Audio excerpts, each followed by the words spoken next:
ఓం శ్రీ మహాగణాధిపతయే నమ. ఓం శ్రీ గురుభ్యో నమ. ఓం శ్రీ అక్కలకోట మహారాజ్ శ్రీ స్వామి సమర్థ గురుభ్యో నమ.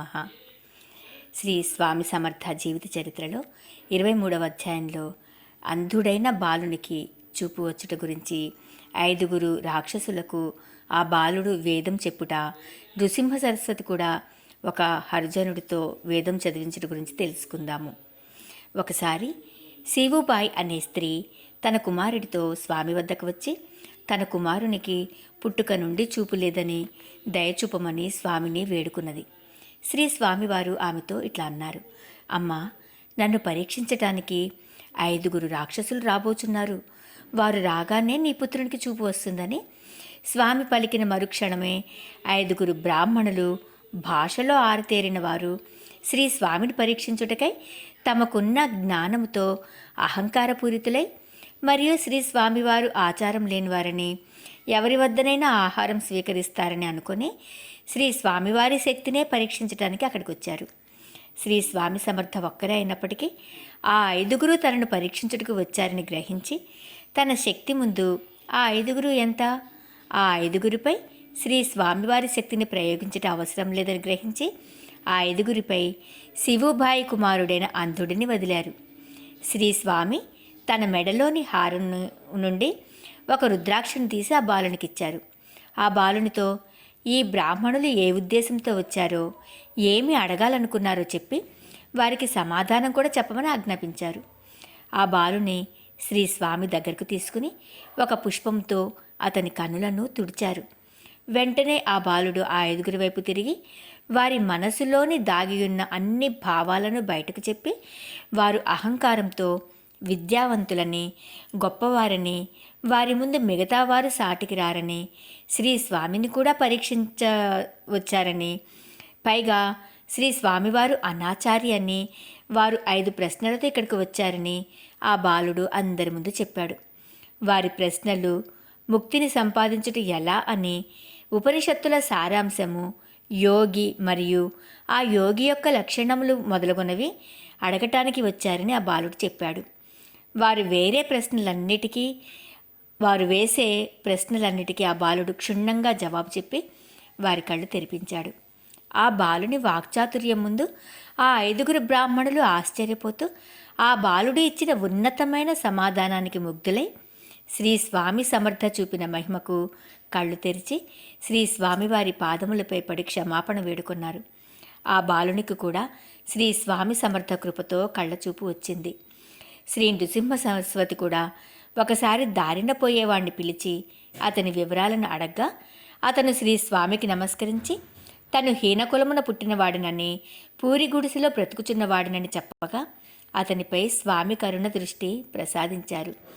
ఎటువంటి జ్ఞానము వేదముల గురించి తెలియని అతను మహాపండితుడై ఎందరో పండితులను ఓడించి హరిజనుడైనప్పటికీ శ్రీ నృసింహ సరస్వతి అనుగ్రహము వలన వేద శాస్త్ర ప్రవీణుడయ్యాడు. శ్రీ స్వామి సమర్థ, అక్కలకోట స్వామి మరియు శ్రీ నృసింహ సరస్వతి ఇద్దరు ఒక్కరే అని దీని ద్వారా రుజువైంది. ఇక శ్రీ నృసింహ సరస్వతియే స్వామి సమర్థ. చంచల స్వభావములు గల కోతి మరియు ఏనుగు మహాపురుషుడి దర్శనం చూపుట గురించి తెలుసుకుందాము. పైన అధ్యాయంలో శ్రీ నృసింహ సరస్వతి మరియు శ్రీ స్వామి సమర్థ ఇరువురు ఒకే రకమైన మహిమను చూపి వారిరువురు ఒక్కరేనని రుజువు చేశారు. ఇప్పుడు మరొక సంఘటన కూడా చూద్దాం. బొంబాయిలో ఒక బ్రాహ్మణుడు ఉండేవాడు. అతనికి సంతానం లేదు. వారిరువురు కూడా నృసింహ సరస్వతి భక్తులు.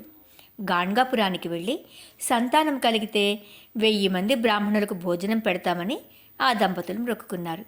వారు కోరినట్లుగా గాణ్గాపురవాసి అభయంచే సంతానం కలిగింది. ఆ బ్రాహ్మణుడి వ్యాపారంలో పెద్ద నష్టం కలిగి ఆ దిగులుతో అతను చనిపోయాడు.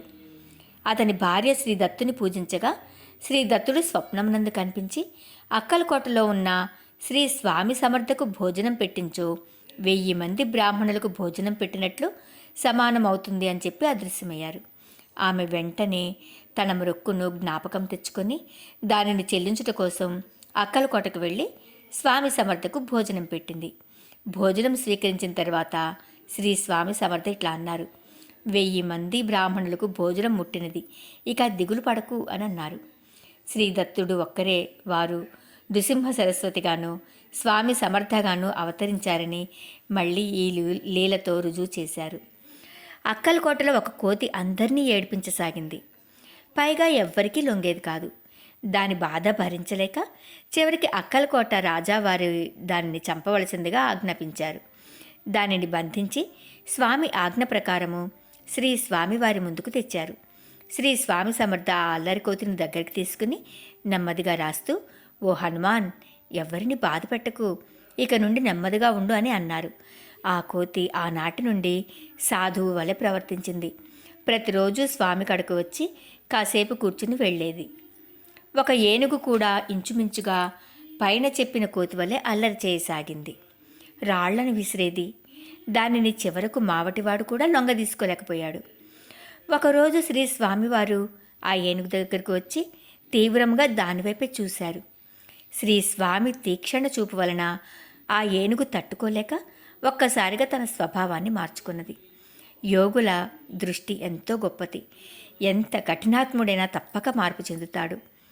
ఒకసారి శ్రీ స్వామివారు భక్తాదులతో కూర్చొని ఉండగా ఒక్కసారిగా లేచి, రండి, మీకొక మహాత్ముడు చూపిస్తానని అన్నారు. స్వామి వెంట భక్తులు వెళ్ళగా స్వామివారు ఒక పెద్ద నాగుపామును చూపించారు.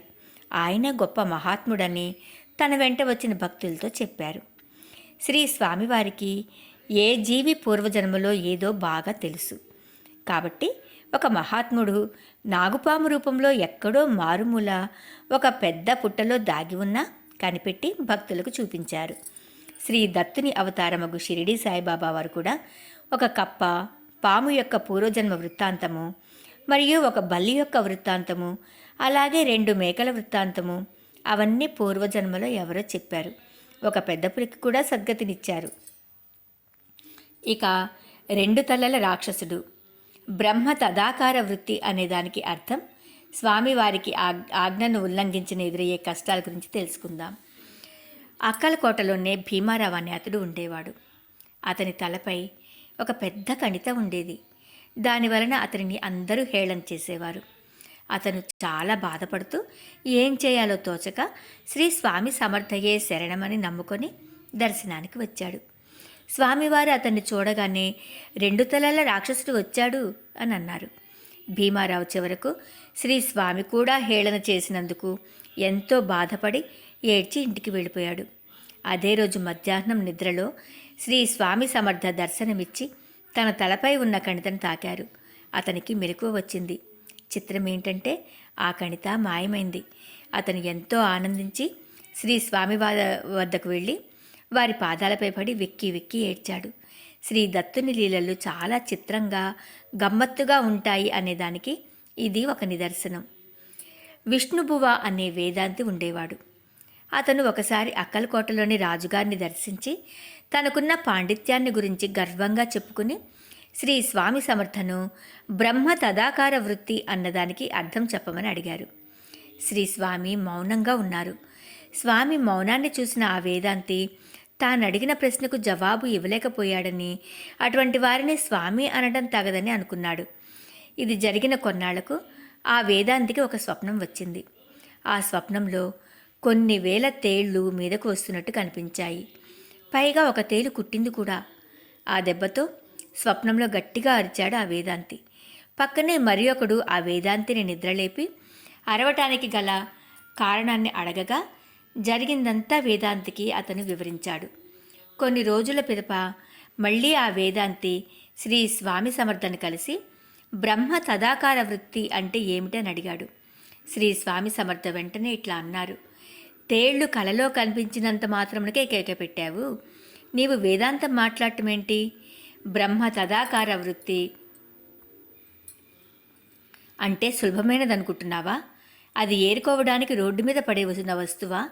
చదివినంత మాత్రాన యోగివయ్యావనుకుంటున్నావా అని తిట్టి శ్రీ స్వామి తన రుద్రావతారాన్ని చూపించారు. ఆ దెబ్బతో అతని అహంకారంను విడిచి మారు మాట్లాడక వెళ్ళిపోయాడు. శ్రీ స్వామివారిని దర్శించుకొని వచ్చే భక్తులకు ఆజ్ఞ ఇచ్చినచో వెళ్ళవలను. వారి ఆజ్ఞను ధిక్కరించిన వారికి తిప్పలు తప్పవు. ఉదాహరణకు బాబూజీ అనే అతను సితారాలో పనిచేయచ్చు సెలవు దినాలలో శ్రీ స్వామివారిని దర్శించుకుంటూ వచ్చేవాడు. ఒకసారి స్వామిని దర్శించి తిరుగు ప్రయాణం వెళ్ళటకు ఆజ్ఞ కోరగా శ్రీ స్వామి అందుకు అంగీకరించలేదు. అతను స్వామిని తొందరపెట్టగా వరద తీవ్రముగా ఉన్నదని తొందరపడవద్దని శ్రీ స్వామి హెచ్చరించారు. అతను స్వామి చెప్పినది వినక చెప్పకుండా జారుకున్నాడు. కానీ బయట వంతెన మునిగిపోయింది. రైళ్లు రాకపోకలు లేవు. రైల్వే స్టేషన్లోనే ఆ గాలివానలో చిక్కుకుని పోయాడు. ఇలాంటి సంఘటనలే శ్రీ షిరిడి సాయిబాబా గారు కూడా చూపారు. వారిని దర్శించుకోవటానికి వచ్చిన భక్తులు బాబా ఆజ్ఞను ఉల్లంఘించిన వెళ్ళిన వారికి ఏ గుర్రపు బండినో పడటం లేదా ఏ ఆటంకమో ఏదో వచ్చేది. కావున మహాత్ములు మాటలను విశ్వసించి దానికి అనుగుణంగా ప్రవర్తించే వారికి ఎటువంటి ఇక్కట్లు ఉండవు. ఉల్లంఘించిన వారికి వారి గతి పైన చెప్పబడిన విధంగానే ఇబ్బందులు పడవలసి వస్తుందని గ్రహించాలి. మహాత్ముల మాటలే వేదం. జై శ్రీ స్వామి సమర్థ.